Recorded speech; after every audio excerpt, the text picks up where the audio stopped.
శాసనసభ ఎన్నికలకు కాంగ్రెస్ పార్టీ శ్రేణులను సమాయత్తం చేసేందుకు పీసీసీ సిద్ధమైంది. ఇందులో భాగంగా టీపీసీసీ ఆధ్వర్యంలో కాంగ్రెస్ శిక్షణా తరగతులు నిర్వహిస్తున్నారు. హైదరాబాద్లోని బోయిన్పల్లి గాంధీ ఐడియాలజీ కేంద్రంలో ఈ కార్యక్రమం జరుగుతుంది. టీపీసీసీ అధ్యక్షులు రేవంత్ రెడ్డి పార్టీ జెండా ఆవిష్కరించి కార్యక్రమాన్ని ప్రారంభించారు. ఈ సమావేశాలకు దాదాపు 300 మంది నేతలు హాజరయ్యారు. ఈ సదస్సులో ధరణి, హద్ సే హద్ జోడో అభియాన్, ఎన్నికల నిబంధనలు, ఇన్సూరెన్స్, మీడియా, సోషల్ మీడియా తదితర అంశాలపై అవగాహన కల్పిస్తున్నారు.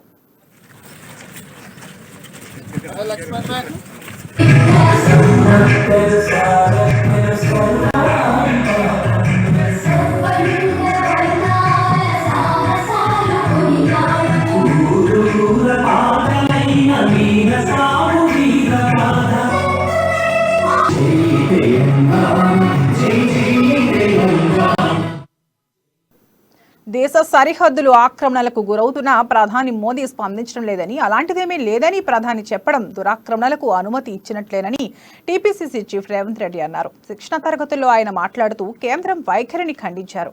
చట్టసభలో మహిళా రిజర్వేషన్కు కృషి చేసిన పార్టీ కాంగ్రెస్ అని తెలిపారు. ప్రధానిగా అవకాశం వచ్చినా సోనియా పదవి స్వీకరించలేదని, దేశానికి మంచి నాయకత్వాన్ని సోనియా అందించారని చెప్పారు.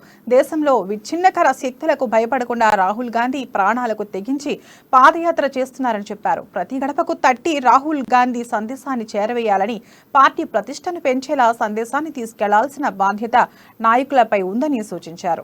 కేంద్ర రాష్ట్ర ప్రభుత్వాల వైఫల్యాలపై ఛార్జ్ షీట్ విడుదల చేద్దామని, వాటిని ప్రజల్లోకి తీసుకెళ్లామని పిలుపునిచ్చారు. చంద్రశేఖరరావు ఒక లెక్క కాదు, ఒక పత్రం కాదు. ఈ రాష్ట్రంలో అధికారంలోకి వచ్చేది కాంగ్రెస్ పార్టీ. బండి లేదు, గుండి లేదు. 8 ఏళ్లలో ఎక్కడున్నారో వాళ్ళు మీకందరికీ తెలుసు, తెలంగాణ ప్రజలకు తెలుసు. బండ్లతోని గుండ్లతోని అయ్యేది లేదు.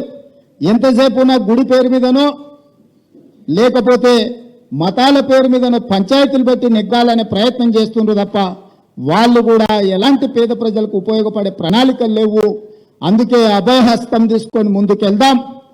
సోనమ్మ ఆశీర్వాదంతో మల్లికార్జున ఖర్గే గారి నాయకత్వంలో రాహుల్ గాంధీ గారు ఇచ్చిన సందేశాన్ని గ్రామ గ్రామానికి తీసుకెళ్దాం. మనం అందరం కలిసి కష్టపడదాం. చిన్న చిన్న విషయాలు ఏమైనా మనకు అపోహలు కానీ అవగాహన లోపం ఉంటే సర్దిద్దుకుందాం. బేషరతుగా నాయకులుగా మేమందరం మీతో కలిసి ధరణి ఇబ్బందులపై అవగాహన కోసం ఈ సదస్సు ఏర్పాటు చేశామని సీఎల్పీ నేత భట్టి విక్రమార్క తెలిపారు. భారత్ జోడో యాత్రలో ఎన్నో సమస్యలు రాహుల్ దృష్టికి వచ్చాయని, వాటిపై మరింత చర్చ జరిపేందుకు, అవగాహన పెంచేందుకు సదస్సు నిర్వహిస్తున్నామని చెప్పారు. ఏఐసీసీ అధ్యక్షుడు ఖర్గే నిన్న ఫోన్ చేశారని, హద్ సే హద్ జోడో అభియాన్ సన్నాహక సమావేశంలో పాల్గొనాలని చెప్పారని వెల్లడించారు. మా సమస్యకు ఈ సదస్సుకు సంబంధం లేదని భట్టి స్పష్టం చేశారు.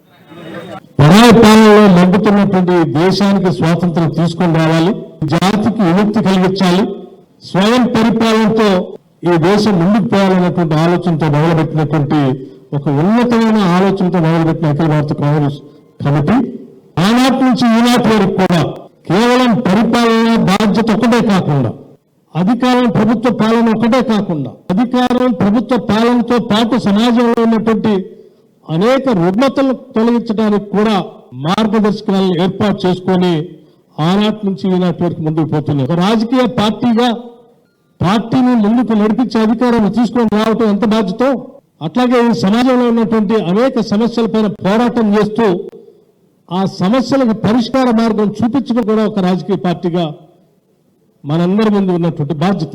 అందులో భాగంగానే సుదీర్ఘంగా ఉన్నటువంటి అఖిల భారత కాంగ్రెస్ కమిటీ చరిత్ర ఈ దేశంలో ఉన్నటువంటి అనేక సమస్యలపైన మనకు పరిష్కార మార్గాన్ని చూపించాయి. స్వాతంత్రం చేసుకురావటం ఒకటే కాదు. ఇక మరోవైపు టీపీసీసీ చేపట్టిన ఈ సదస్సుకు భట్టి విక్రమార్క మినహా సీనియర్లు ఎవ్వరూ హాజరు కాలేదు. ఏఐసీసీ చీఫ్ ఖర్గే ఫోన్ చేసి చెప్పినప్పటికీ సీనియర్లు సమావేశానికి రాకపోవడం చర్చనీయాంశమైంది. కోమటిరెడ్డి వెంకటరెడ్డి, మధు యాష్కి, ఉత్తమ్ కుమార్, దామోదర రాజనరసింహ, జగ్గారెడ్డి, ఇతర సీనియర్ నేతలు ఈ సమావేశానికి దూరంగా ఉన్నారు. కాగా ఈ రోజు సాయంత్రం 6 గంటల వరకు ఈ సదస్సు కొనసాగుతుంది.